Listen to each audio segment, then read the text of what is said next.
خودت میدونی چقدر دوستم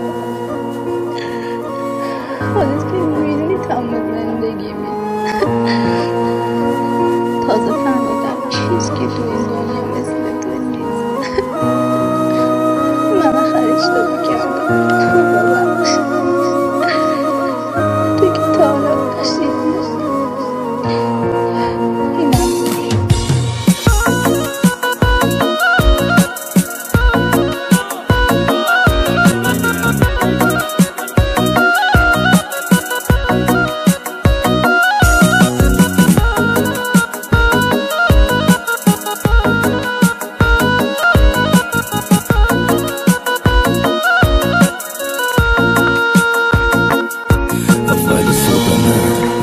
دمدمای زهره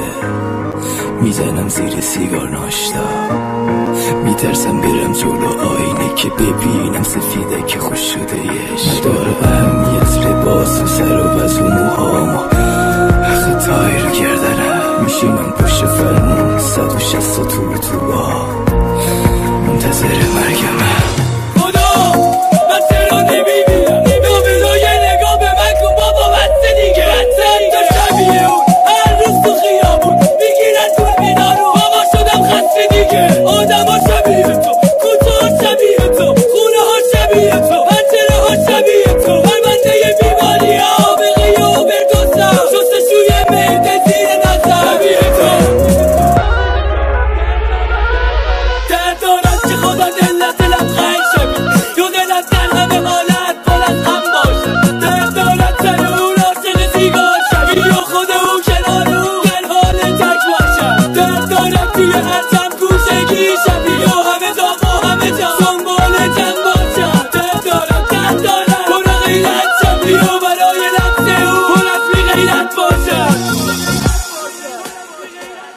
سهم تو گوشه مرد سهم من از تو دوریه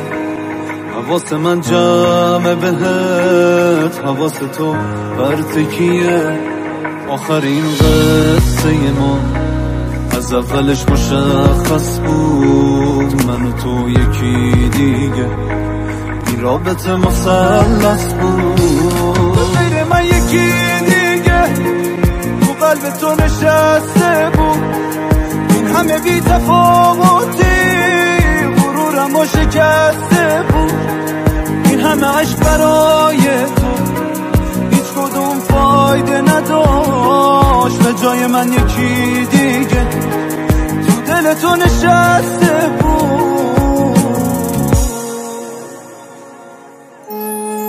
عشق یعنی دیوونگی یعنی شب و خفروشی و عکسای تو عشق یعنی جلو آینه وایسی و کوتاه کنی تار موی سفیدت یعنی یکی دوبار در روز توی سرم بخواد بتره کنه مخم هوای تو یعنی روزی 100 بار دستام کشیده شه رو تیر